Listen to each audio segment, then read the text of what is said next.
Okay, how are we? Good? We're all there? Just let me know when the when you're ready. Okay, I'm getting the wheel of insanity. Okay, now it's going. It's all going? Alright. So let's have a look at this thing. It would only be a slight exaggeration to say that Alexander Hamilton invented the United States of America. George Washington was the guiding star, Thomas Jefferson the visionary, Benjamin Franklin the sage. But Hamilton was the pragmatist, the man who got it done. Didn't he die in a This gunfight? most self-made of self-made men took a country Aaron with Burr no killed him past in a and duel. planned its future. He was born on Wacky. January 11th, 1755, Aaron Burr, on the the island of Nevis. second president of the United States. This was not the Caribbean of your cruise fantasy.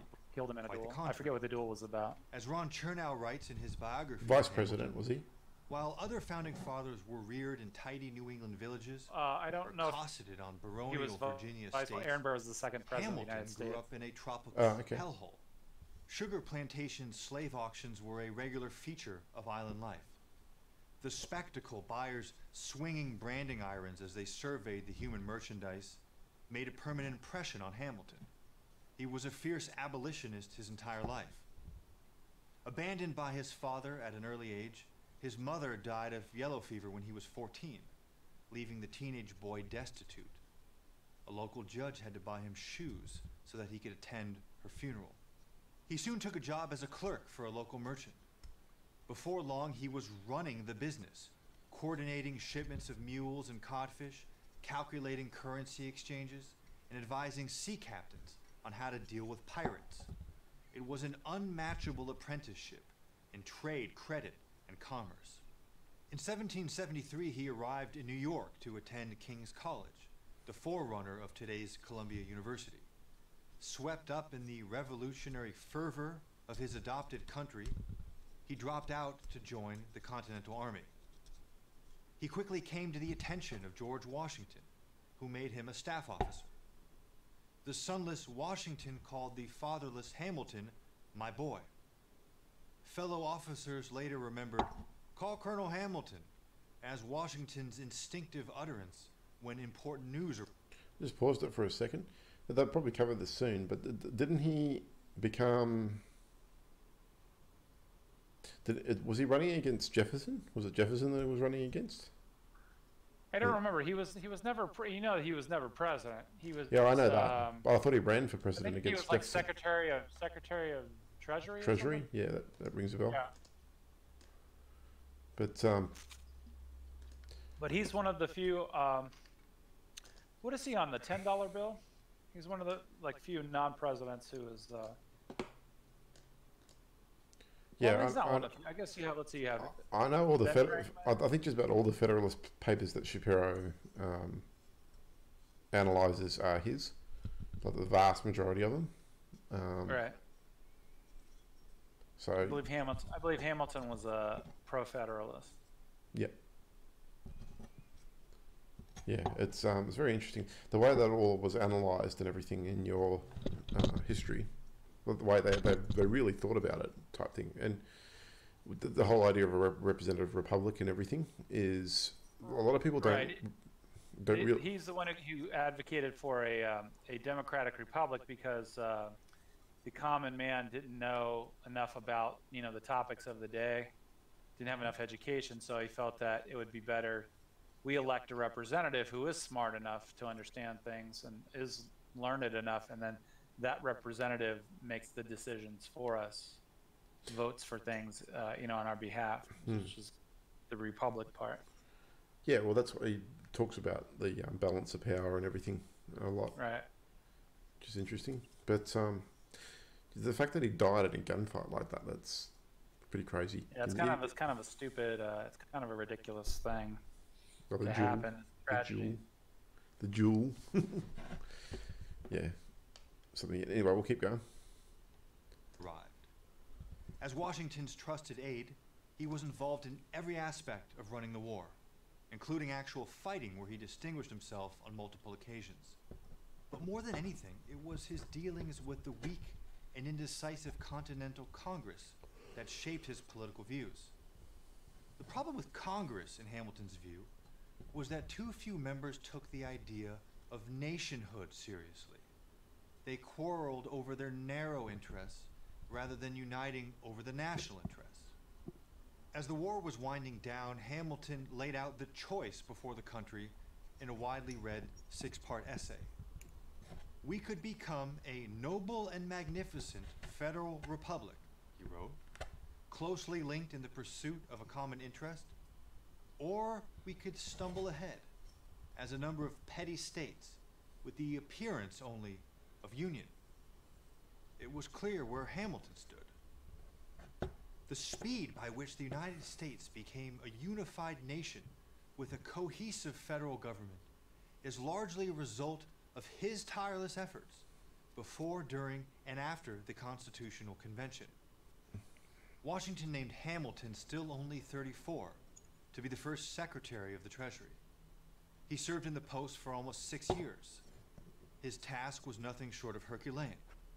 Put the country drowning in war debt and teetering on the edge of bankruptcy on a sound financial footing. Because I was hearing it in real time and through in your doing end. so set the course for Not America through to my become end, not through the speakers on world's my end, most but I was hearing it prosperous in real nation. time, synced up with the video on your Historian end. Leonard White Oh, writes okay. that And then all of a sudden Hamilton was now- not only the greatest It's- administrative genius of his generation, but one of Yeah. the great administrators But I was hearing of it. all It was time. coming from your end. It's There's not no coming from telling my what computer. Hamilton might have achieved had he lived a longer life. Oh, With the okay. video. Instead, he died one of the So I don't most know. However, I pointless was listening deaths to in it on your American end. I history. think maybe you were playing it As loudly. hard It as was it like is going to through your fathom mic or today, something. He was killed in a duel with the Vice President of the United States. That's Aaron that bit we're Burr, talking about. a Aaron man Burr. with whom Aaron he Burr. had a That's not long the guy and you bitter said. Political feud. Hamilton fired his pistol harmlessly into the air. He never intended to kill Burr. To Hamilton, it was an affair of honor. But to Burr, it was something else. The Vice President took careful aim, shot, and mortally wounded his rival, The Vice who President. spent some 30 hours in agony before succumbing. Hamilton was 49. Hamilton lived in a time when the great danger to the national project was a government that was too weak. We live in a time when many believe that the great danger to the nation is from a national government grown too strong. The ideal, Hamilton would have told us, is somewhere in between. But perhaps America will have to wait for another Hamilton to achieve that happy medium. I'm Joseph Tartakovsky, Senior Fellow at the Claremont Institute for Prager University. Cool. Well, it's finishing for me, so American Battlefield. Yeah. Trust. Cool. Thank you for watching this video. To help keep PragerU videos free, please consider making a tax-deductible donation. Yep. That play through to the end. So does that mean that so-called progressives would use him as an example of bigger government? Because at the end of that, I don't think so. No? I don't think so. He just wanted a federal government that was strong enough to be able to unify the country, not. That's not what I meant. Like, because he was kind of bigger government in a way at the time. Do you think they'd use him as an example of okay, this is someone that was an early progressive? I don't think they're smart enough to. I don't think they're smart enough to even cite. They don't tend to cite the founding fathers or anything in detail. The most you'll ever hear from liberals is they'll say if something's constitutional or not, without any real understanding of what the Constitution is. Because if they try to argue on the specifics of the law or Constitution, they lose almost every time. So one of the reasons why they believe what they would believe is because they have no real understanding of history or of the founding of this nation. Mm-hmm. They don't understand it. They just want power, and they want to twist things to serve their own ends. That's why you just don't hear that. Like, have you ever noticed that? Isn't that kind of funny to you? Like, so kind of suspicious? Why don't they ever really? Why is it always that the conservatives, like Mark Levin, go into great detail about what the founding fathers thought and the things that they said and wrote and did, and you almost never hear that from liberals? Why is that? There's a reason for that. Because they don't believe in the founding principles. I don't believe in Right. that. And if they were to do that, it would undermine the reality of what they thought and what they established goes counter to what they're trying to do, what liberals are trying to do. So they simply can't use the arguments of the founding fathers. So that's why you never hear about that. All you hear about is vague generalities about the Constitution.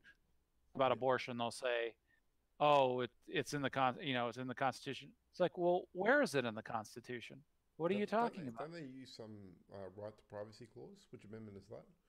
That they try and There is no conflate right to it? privacy clause. They use I don't know if it's the 14th Amendment. I believe the quote, it's a hilarious quote by who it was, a Blackman who was the Chief Justice at the time. He's prenumbra emanations and prenumbras, whatever the hell that's supposed to mean.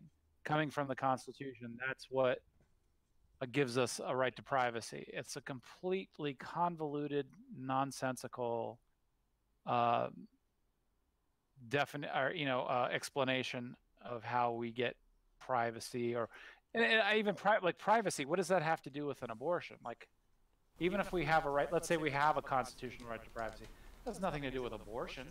Mhm. It's the same way that we can make drugs illegal. Are no drugs fall under the right to privacy? I'm just doing something with my own body. Yeah. Well, no, we allow the regulation of drugs. No, I'm not.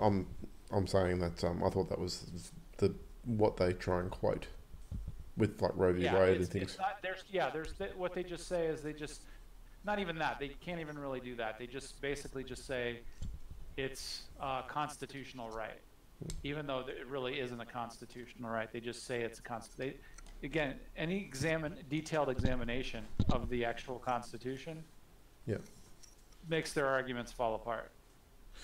Yeah, well, that was a pretty good analysis of his life for such a short. I like the PragerU videos because they're short and to the point. Right. Yeah, they're pretty some good. Some of them get to the point. Like that just seemed like a history lesson, a 5-minute history lesson to me. Though they didn't really, well, they weren't trying to make any particular argument or anything like that. And they were just talking about his life. Right. Which is, fair enough. It's good education. But the point that you made about the fact that, like, a lot of them probably don't even know who Hamilton is. Or they might know the name, but they don't know, like, what. Well, like you'll get, like I've actually seen man on the street interviews. Like if somebody, like let's say, just to give you, I'm not sure if this was the specific example, but just as a for instance, you might get someone who says, "Oh, wasn't he like the president of the country at one time?" Even though he actually was never president. Like they'll just say, "Oh, he's the president, like the third president or the fourth president." Like, no, he wasn't the president at all. But they don't know that, they just... It's a founding father. It's a different thing altogether. Right. It's just as important as, say... They don't know anything about, like, the Federalist Papers or, like, any type of thing, like, where you get into details. They don't know any of that stuff. They don't really care. As long as they can... The Democrats, one of the things I noticed, one of the red flags for me about Democrats, why I would never be a Democrat, is that they rely on the ignorance and thrive on the ignorance of others. Mm-hmm. If people had this knowledge in their repository of knowledge, they would know that that the Democrats were not. Yeah, it'd just be obvious. Right, but they because people don't know this stuff. That's the only way that Democrats. That's why I love someone like Mark Levin. Mark Levin goes really deep into this type of stuff. He'll go into Federalist Papers. He goes into history of the founding. He's very, very smart, and he knows he's an avid history buff. Yeah. And he's a expert constitutional lawyer. So is that a Jewish name, Levin, or is it? Or am I just making an assumption? Yeah. Most times you pronounce it Levin, but his name is Levin. Oh, okay. It's usually pronounced Levin, but he's a very smart guy. Sometimes it can be a little dry, like it's not for everybody, but that's why I always tell people to go to him, because he's so smart. He goes into all of this stuff in detail. If you really want to learn about the Constitution and what the right point of view is, he's a good guy to listen to. Yeah. Well, just that's I know a fair bit about Hamilton, mostly from Shapiro, because, like I said, he goes through the Federalist Papers that were nearly all Hamilton, the one he goes through anyway. And I already knew a lot of the stuff in that video, but I think the point that you made about how they don't is the kind of the point that I was trying to make there, which is interesting. It's not the most impactful PragerU video I've ever seen anyway, so. I like it though. I thought it was interesting. I think their videos are well done and pretty interesting. Yeah. Yeah. Cool. I would recommend. We'll finish this one off. Well, I'm What's just that? going to finish off this stream. Yeah. Sure.